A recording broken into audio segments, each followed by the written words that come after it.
So malungkot si Bitoy, kailangan natin gamutin. So ito yung gagamitin natin panggamot kay Bitoy. Brospectin injectable. Meron siya lagnat tsaka ubo. So gagamutin natin. Wala siyang gana. Ito malungkot si Bitoy.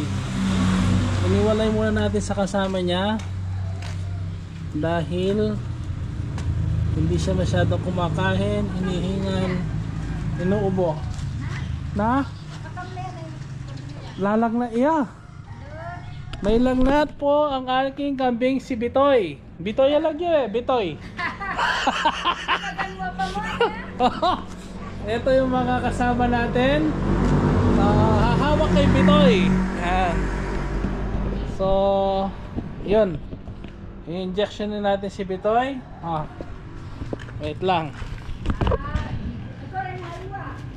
Dinipat ko lang. Medang ka rin na. Wow.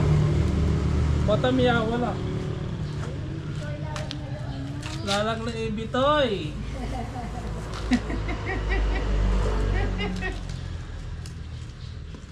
Mintak pa kaya kanya pisalwanan makanini. Pisalwanan. Kabalanan. Biasa ka maninja?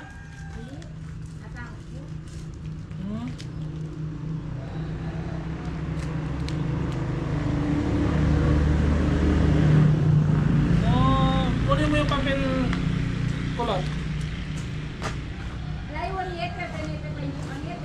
Kaya ko na mo, siyempre mga lalak pabiyasa kambing niya ini.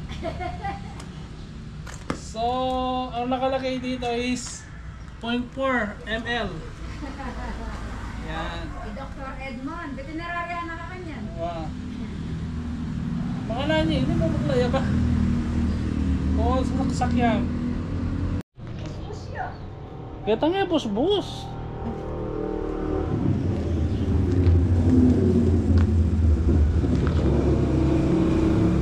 Ay ini matokin eh.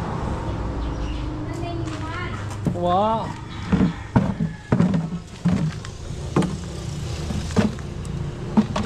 Ay na.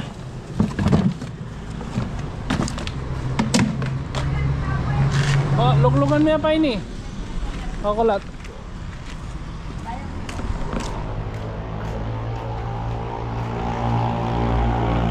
Pasan tinalagyo na dar, Bitoy. Na, Bitoy. Masan tinalagyo. Tinalagyo, Bitoy? Oo, Bitoy. Ikaya, Michael B. Hoy. Inom ko na, Tay. Ta, kulat. Bigyan mo dyan, lagay mo dyan.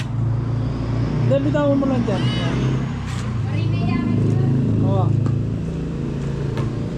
Bitoy! Mahal yung baby ko, Bitoy. Pagaling ka, Bitoy, ha? Ma 3 times a day ba? Oo nga. Ba hindi ka pupunta mo? Ma! Oh, ma!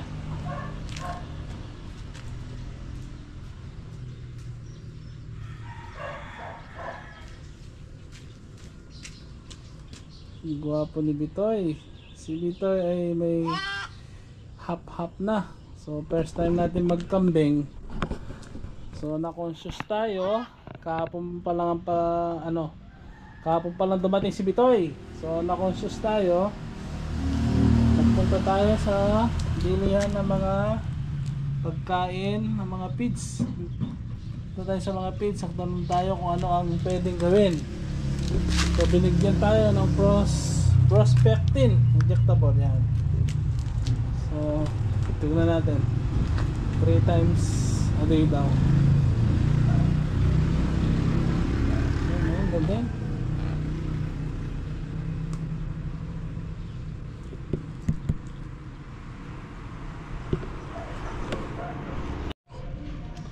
So good morning. Ito yung kalagayan ni Bitoy ngayon.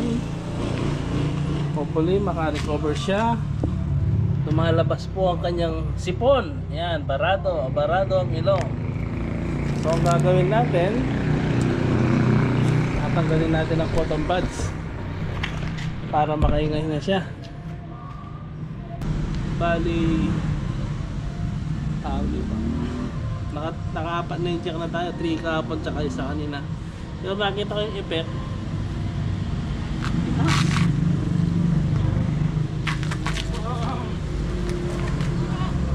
Naku, tanggalin natin yan.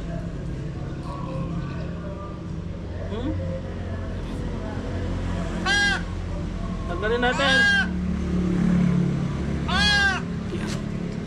So parang tao din pala.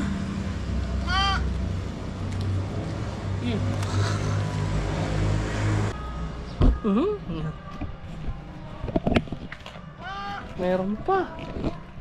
May lumabas na naman yata.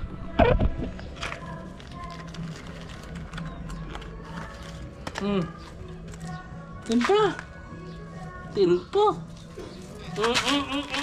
Huwag matikas wala Bitoy. Bitoy. Tanggalin natin yan.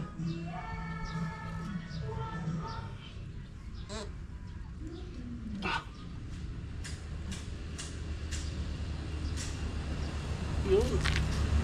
Laki.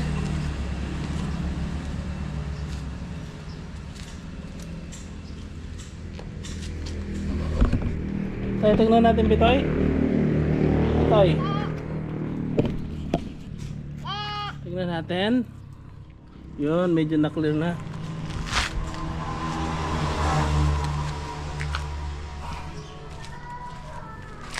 Kalaban yan. Sana maka-recover. Oh, kawawa naman. Iniingal.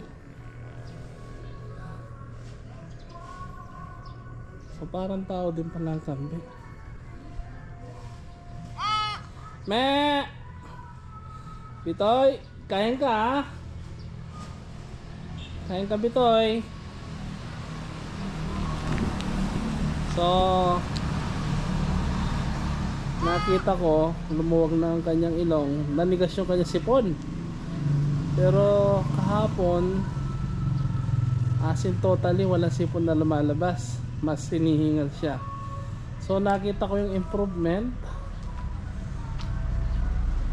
lumabas yung kanyang sipon at hopefully maka-recover siya. Nangihinayang kasi ako baka mamatay siya kung hindi natin gagamutin. Aayaan na lang natin ganyan. Siguro nilamig.